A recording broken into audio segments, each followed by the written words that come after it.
So, under train law, meron ang gasolina is meron ang petroleum product sa Pilipinas, meron siyang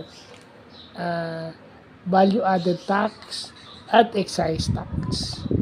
So, bakit siya may VAT? May VAT siya to improve revenue collection. Kasi pag may VAT ka, hindi matatakasan ng hindi matatakasan ng consumer yon o ng nagbabayad ng tax yon kasi automatic kasama yon sa presyong ibibigay niya, yung 12%. No?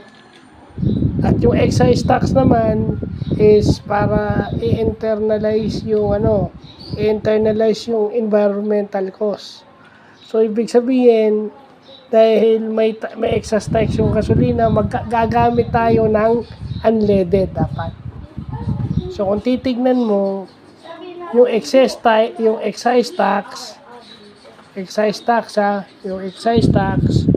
meron pa siyang plus 12% na VAT.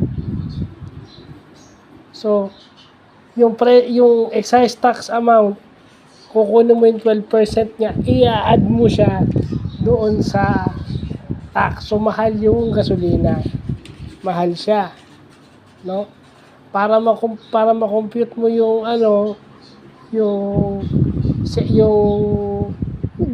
kasi under RA 12316 sinuspend ng presidente, no, yung excise tax at saka yung VAT kasi nga meron tayong national emergency crisis sa petroleum product. So, iso-subtract mo yung savings doon sa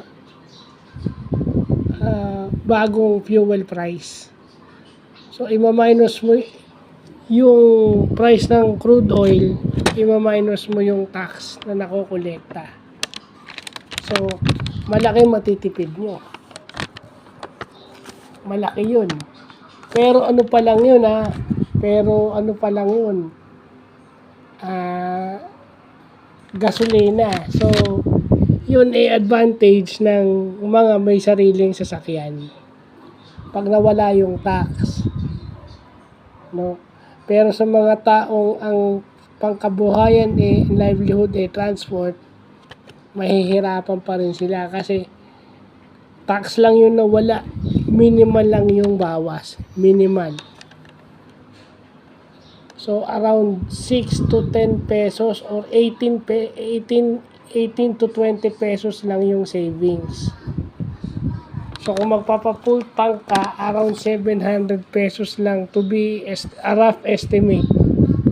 Estimation lang yun, around 700 to or less lang yung matitipid mo kung magpo-full tank ka. Full tank is around 40 liters ata. Yan. So yan pala yan, no. Yung train law kasi back in the Duterte administration is para yung revenue ng government, no, yung tax collection is ma-improve. Pero sana gumawa na lang ng amendments na in case may price, no, kasi yun hindi naman kailangan gumawa ng batas doon. Yung mga oil companies din kasi, di ba? Except siguro sa Petron, kasi may nakita ko sa Petron na yung price nila is optimal lang. Yung tama lang siguro. Pero doon sa ibang gasolinahan, mahal. 120 yung diesel at saka 98 na ata yung gasolina. So pagka tinanggal mo yung 120, magiging 102. Yung 98 pesos magiging 60 or 70 pesos na lang. So malaki pa rin siya. Yung nabawas is minimal. So yun. Sana mag-ano na ng batas na automatic yan. Automatic yan. Kasi yung sa train law, yung sinuspend yun, around 2018 to 2020 lang. Nag-stabilize yung price. So sana, gumawa na ng batas na if ever tumaas yung presyo ng crude oil o ng petroleum products per barrel, automatic, yung president would immediately suspend. Hindi na kailangan ng sana gumawa ng batas para lang kung if ever mangyari to in the future, hindi nagagawa pa ng panibago. May batas na siya, isususpend ng presidente. And then, pa nag-stabilize yung price, tsaka ibabalik. Yun na nga eh, kung pwede nga bawasan yung tax na, bawasan yung percentage ng tax. Kasi ang gasolina is essential sa mga tao. Kung pwedeng bawasan yung tax. Kaso nga, siyempre, nag-maximize ng collection yung ating government. So, kailangan talaga mag-adjust. Well, trivia lang yun.